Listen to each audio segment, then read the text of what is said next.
नमस्कार दोस्तों, स्वागत है आपका हमारे विशेष कार्यक्रम आध्यात्मिक ज्ञान चर्चा में। आज की इस चर्चा में दो संतों की विचारधारा आपके सामने रखी जाएगी, जिसके माध्यम से हम जानेंगे कुछ आश्चर्यजनक प्रश्नों के उत्तर। बारी बारी दोनों संतों के विचार आपके सामने पेश करेंगे और निर्णय आपके हाथ में होगा कि किस संत ने सही उत्तर दिया और किसने गलत। तो बिना किसी देरी के आपको रूबरू कराते हैं आध्यात्मिक ज्ञान चर्चा के मुख्य प्रश्नों से, जो कि इस प्रकार है। पहला प्रश्न, मूर्ति पूजा क्या है? दूसरा प्रश्न, मूर्ति पूजा करने से कोई लाभ होता है या हानि? तीसरा और मुख्य प्रश्न, क्या मूर्ति पूजा करनी चाहिए? अगर हाँ तो क्यों? उत्तर जानने के लिए पहले विचार सुनेंगे देवी चित्रलेखा जी के। सबको अपने घर में, मंदिर में एक ठाकुर जी की मूर्ति अवश्य होनी चाहिए, जिनमें भी आपकी श्रद्धा हो, जिनको आप इष्ट मानते हो। और फिर उनके साथ आप एक व्यवहार जैसे होता है वो करना चाहिए, उनको खिलाना, पिलाना, सुलाना। प्रभु का नाम क्या है? ग्रंथ या संत कभी नहीं कहते कि भगवान का सिर्फ एक ही नाम या सिर्फ एक ही रूप है।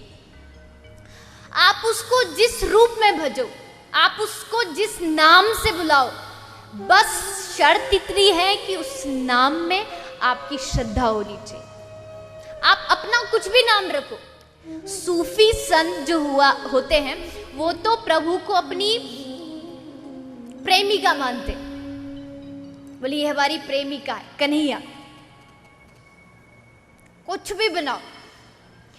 हमारे ब्रज में एक संत हुआ करते थे जो कन्हैया को अपनी माँ कहते थे कि कन्हैया जो है वो मेरी माँ है। और कहीं भी जाते थे, मान लो कथा सुनने आना है, तो अपने कन्हैया को साथ लाते थे।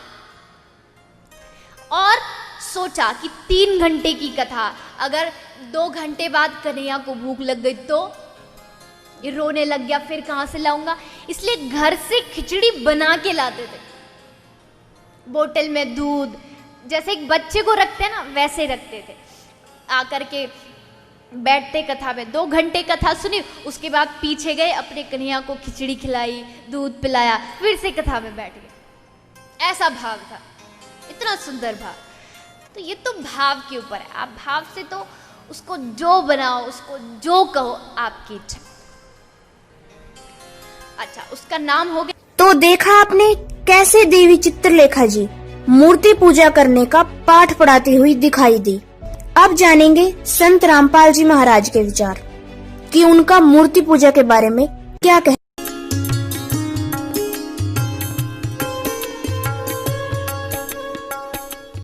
पहले हमारे को किसी ने कुछ भगवान बता दिया, एक मिट्टी का रख दिया कोई खिलौना सा, ये तेरा भगवान, हमने वो ही मान लिया, क्योंकि हमें परमात्मा की चाह थी, आज भी है।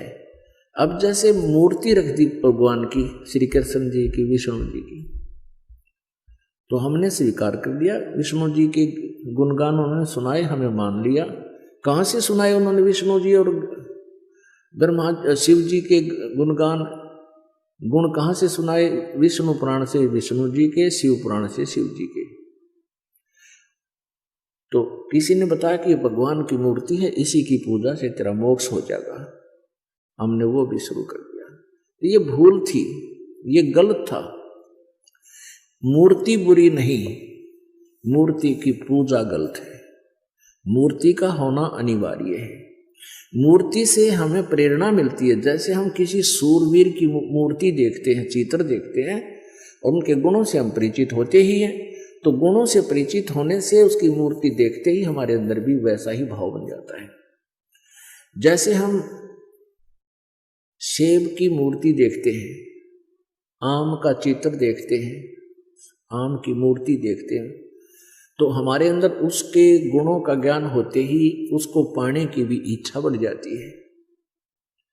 तो ऐसे ही जो मूर्ति भगवान की, विष्णु जी की, शिव जी की, कृष्ण जी की, राम जी की, हमारे को हम जिसकी पूजा करते थे वो पूजा नहीं करनी थी, उसकी पूजा से हमें कोई लाभ नहीं होना था मूर्ति की। हमने उस मूर्ति वाले भगवान को पाना है। उस मूर्ति वाले भगवान को पाने से हमें उसके गुणों का, उन गुणों का गुण प्राप्त होंगे, उससे लाभ प्राप्त होगा। जैसे आम की मूर्ति है, सेब की मूर्ति है, हमने उस मूर्ति की पूजा से कोई लाभ नहीं होगा। वो तो इतना ज्ञान करा देगी कि ये सेब है, ये आम है, ये मीठा होता है, इसके ये गुण है। अब मूर्ति वाले सेब को ढूंढना पड़ेगा, ओरिजिनल को, तब हमारा पेट भरेगा। तो कबीर परमात्मा जी मूर्ति के विरोधी नहीं थे, मूर्ति पूजा के विरोधी थे। इन ढीठ लोगों ने हमें इतना रूढ़िवादी बना दिया कि हम केवल मूर्ति की ही उसी का घंटी बंटी बजा कर उसके तिलक तिलक ला के श्रृंगार करने में लगे रहते। इतने उसके श्रृंगार में लग गए, इतना ठीक है, खराब हो रही हो तो पोछा मार दे, कपड़ा साफ करके प्रणाम करो मूर्ति को, क्योंकि भगवान को उस मूर्ति को प्रणाम कर, परमात्मा को प्रणाम होता है। ये श्रद्धा हमारी बनती है, भाव बनता है। लेकिन पूजा और सत्कार में अंतर होता है, पूजा और सत्कार में बहुत अंतर होता है। तो ऐसे हमने पूजा नहीं करनी, सत्कार करने से हमारे अंदर विनम्रता बनी रहेगी। भगवान सामने दिखाई दें जैसे मूर्ति है और सामने भगवान ही आ जाए तो हमारा ऐसे ही भाव रहे जैसे मूर्ति नहीं, ये परमात्मा आखड़े हुए। लेकिन लाभ मिलेगा भगवान से ही। वो मिलेगा कैसे परमात्मा, उसके पाने की वे ऑफ वर्शिप गीता जी में बहुत अच्छी वर्णित है। जैसे गीता जी अध्याय नंबर 8 के श्लोक नंबर 13 में कहा, गीता ज्ञानदाता ब्रह्म कहता है मेरी पूजा करनी है, मेरा केवल एक ओम मंत्र है, बस, नथिंग एल्स। और 8वें अध्याय के 3 श्लोक में जिस परम अक्षर ब्रह्म के बारे में बताया है उसकी पूजा करनी है, तो 17वें अध्याय के 23वें श्लोक में कहा कि ओम तत्सत इति निर्देश है ब्रह्मण त्रिविध समर्थ है। उस परमात्मा के यानी परम अक्षर ब्रह्म के पाने का ओम तो सीधा ही क्लियर है, स्पष्ट है, और तत् और सत ये दोनों सांकेतिक गुप्त हैं। ये दास बताएगा, वास्तविक ये कोड वर्ड है। तो ओम और तत् ये 2 अक्षर मिलकर के सतनाम बन जाता है। ये सतनाम कोई जाप करने का नहीं है।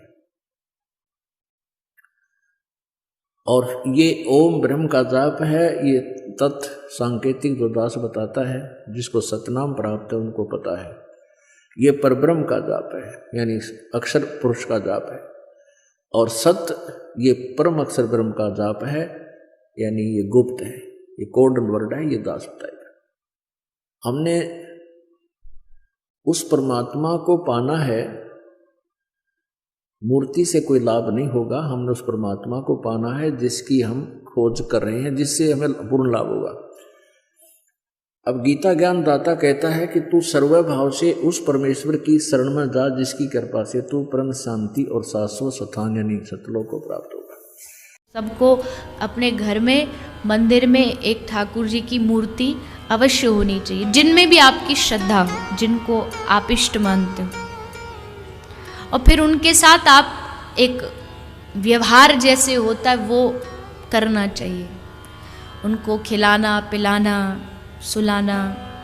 मंदिर वगैरह में कहीं दान नहीं देना, मंदिर वगैरह नहीं हमने बनाने, क्योंकि हमने अपने मन मंदिर में पूजा करनी है उस परम पिता परमात्मा की, या अन्य किसी गुरुद्वारे में, मस्जिद में, चर्च के बनाने में हमें कोई सहयोग नहीं देना, क्योंकि हमने उन्हीं क्रियाओं पर अपना पैसा लगाना है जिससे हमें प्रभु मिले। और जो आदेश दास का हो, वो आदेश दास का क्या होगा, जो परमात्मा का विधान होगा उसी तरह करना। और हमारे लिए कोई मंदिर, मस्जिद, गुरुद्वारे ये अनादरणीय नहीं है, लेकिन उनमें केवल वो महान आत्माओं की, महापुरुषों की मूर्तियां रखी हैं।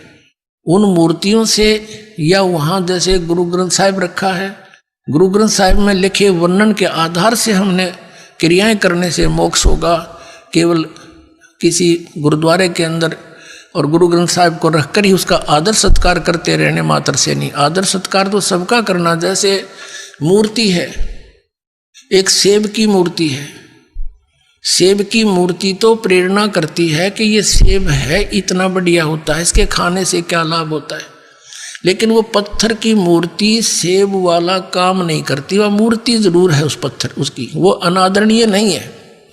लेकिन वो मूर्ति सेब वाला काम नहीं कर सकती। जिन भगवानों की तुम मूर्ति बनाए रखे बैठे हो, वो मूर्ति वो काम नहीं कर सकती जो भगवान करेंगे। और उन भगवानों से लाभ लेने के लिए उनकी प्राप्ति के मंत्र भी इस दास के पास है, जो सबसे पहले वही दिए जाते हैं, जिससे वो आपको कुछ लाभ दे सकेंगे। तो इस कारण से उन मंदिर, मस्जिद, गुरुद्वारों में परमात्मा की खोज में नहीं जाना, ये मनाही है। तो देखा आपने कैसे संत रामपाल जी महाराज ने हमें मूर्ति पूजा के बारे में खोलकर बताया और मूर्ति पूजा ना करने के कारण से भी अवगत करवाया।